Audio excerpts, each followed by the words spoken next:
Hey guys, what's up? This is Bharat, you're watching iGyaan, and today we're going to be unboxing and taking a first look at the new Honor Play. Let's quickly get started.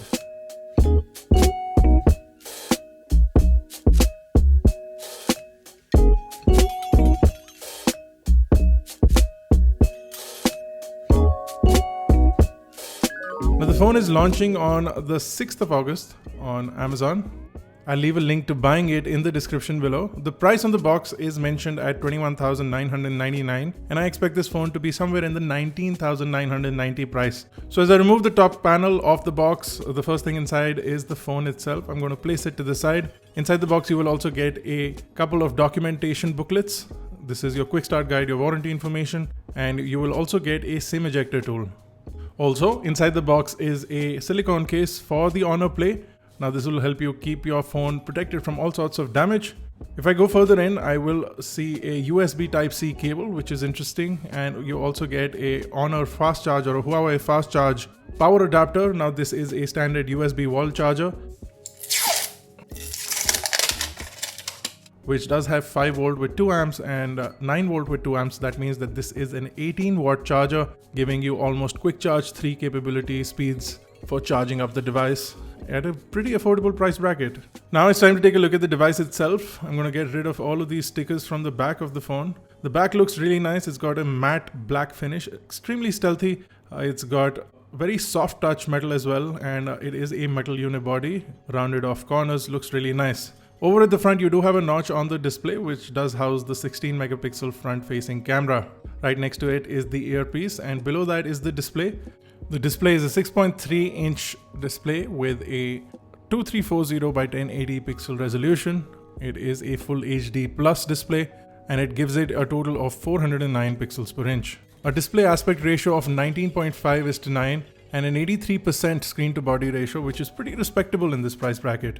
You can see the navigation buttons are on screen. Of course, you can change that by jumping into the navigation mode. Bottom of the display, you do see that it does have rounded edges, but there is a little bit of a chin as well, which does house the Honor brand. Over at the right is where the power button and the volume buttons are. You can also see some antenna lines on the edges. Over at the top, again, you see an antenna line along with a noise cancellation microphone. Over at the left is where the SIM tray is. And on the back you can see the vertical camera layout along with the LED flash. It says AI camera, and then you also have the fingerprint sensor. Now the AI camera means that you will get all of those AI features that you get on Huawei and Honor flagships now available on this device. So it'll automatically detect your shooting capabilities and your shooting modes and adjust the camera for that particular shot. The device on the inside has a Kirin 970 AI chipset, which does have a quad core at 2.36 GHz and a quad core at 1.8 GHz. The device does have 4 GB of RAM and 6 GB of RAM as options, and you do get 64 GB of onboard storage. You can pop in a micro SD card up to 256 GB in the SIM2 tray. The battery in the device is a 3750 mAh battery, which is pretty nice. It does have a 9 volt 2 amp charger like I mentioned, so an 18 watt quick charge is available on the device, and the company claims about 1.5 day or 1.5 days of use with the battery in the device. Of course, I'm going to be putting it to the test in the full review, but so far the specifications seem really nice. Now the device is running Huawei's own EMUI right off the bat, and it is on Android 8.1 and EMUI 8.2. The device also has all the standard EMUI settings and features, including face unlock, the ability to have one button navigation. You also have reading mode in the display, and the ability to duplicate apps is also present on the Honor Play. Now the Honor Play gets its name for the fact that it is designed for gamers. It does have GPU turbo that will improve gaming capabilities by 40 to 50%. A lot of people have praised this quite a lot, and it also decreases battery consumption by 30%. So an overall good result for people who are looking for a good gaming device. This one will definitely help your gaming experience. Of course, we'll be putting it to the test. We did play some initial games on it, and those came out really well on the Honor Play, but of course we'll be giving you a full review in the coming days.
We also ran benchmarks and the scores were as expected on both Antutu as well as on Geekbench. Now the camera app, much like Huawei's EMUI camera app with AI functionality, will automatically detect your subject or your background to give you the best possible shot. So whether you're looking at plants, text, or even food, this will automatically detect it and change the settings of the camera according to that. You also get a portrait mode with 3D face lighting effects. So whether your subject is on the rear camera or on the front camera and you're taking a selfie, you will still get portrait 3D lighting shot. The device also has AR lens, allowing you to get augmented reality features within your image before you capture it. This is a fun, nifty feature that a lot of people will enjoy. Now the device does shoot 4K video at 30 frames per second, and you do get H.265 as a recording format on the device. So if you're looking for high efficiency 4K video, this device will offer that up. I'm not seeing any option for image stabilization on this. However, once we do take some samples, we will know more. There does seem to be some sort of electronic image stabilization in the video capture. Now aesthetically, the phone is quite pleasing. The matte black back panel is quite stealthy and subtle. The Honor branding and the AI camera text on the back is also not very bright. So it makes the phone look really nice from the back, and it feels really soft in the hand, extremely comfortable. It's got rounded edges, rounded off on all sides. The display also has a nice bevel to it, so it rounds off into the body of the phone. So no sharp edges whatsoever on this device, and you can grip it quite easily. It weighs in at 176 grams, and that is quite heavy in comparison to, for example, the Honor 9N, which is only 151 grams. Now, if you have any questions or queries about the Honor Play, do let us know in the comment section below, and we'll try and answer those in the full review. If you like this video, guys, don't forget to smash that like button, hit that subscribe button if you're not already a part of Team iGyaan. This has been Bharat. Thank you guys for watching. I will see you in the next one.